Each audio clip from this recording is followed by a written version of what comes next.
Welcome back. So I'm excited to say that we have a brew day. So we'll go over what we are going to brew, what went into it in terms of the recipe, and we'll talk about some improvements that I wanted to make from my previous batch. So today we're making a milkshake IPA, and we're doing this in the profile of a traditionally New England style IPA as well. What we're looking for in this beer is we want to have a very fruity, things like melon and citrus and other things like that you associate with these New England style IPAs.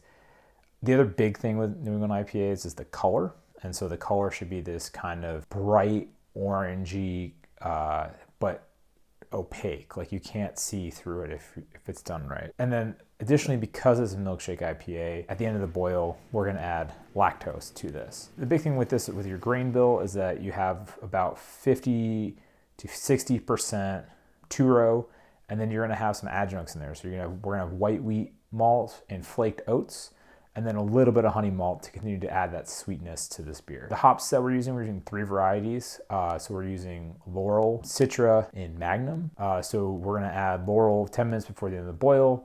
Then we're gonna add Loral, Citra, and Magnum at flameout, and then cool down the beer. And then we're gonna dry hop with another addition of Citra 2 days into the fermentation process.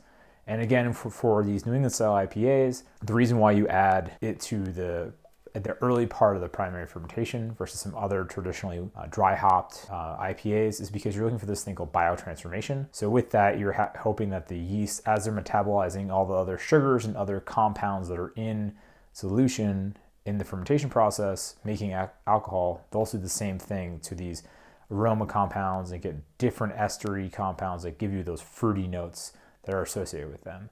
So we're looking for this kind of sweet, fruity, opaque beer. So the big thing for today's batch as well is that I'm going to try to fix the issue I had last time. So one of the last times I had it was a stuck mash. And this is because if you remember, what happened was that the grain got underneath the false bottom of my mash tun. And so all the grain just clogged it. This led to a very hazy beer, despite the fact that we were going for that. So we couldn't boil off very well. We'd have messed around with it. But in this case, what we're doing, which I think will have a huge improvement on the process of the mashing, is that we're going to do a mash in a bag in our cooler. And so what we're going to do is we're going to mix all the grains in there with the hot water. We're going to strike at 155. That's the temperature we're aiming for.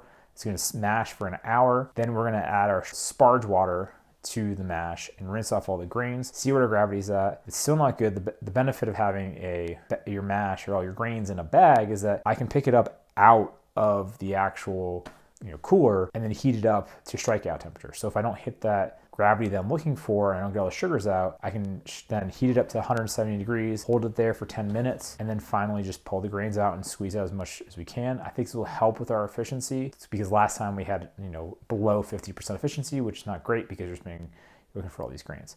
So the target today is to have a 2 gallon to 2.5 gallon batch of beer. I'm very excited because I also have a new purchase, which you'll see in the next video, is I bought my first keg. So I bought a 1.75 gallon kegerator and I'm gonna keg this beer. And so the thing with this beer is that oxidation is also a huge part because you're adding a ton of hops, are extremely oxygen sensitive. And so if you have any oxygen in there, you can get things like cardboard, you'll get off colors. So these compounds will oxidize, which makes them turn brown instead of that nice bright color that we're looking for. Without that, we're gonna get into the brew day. See you in a second.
you.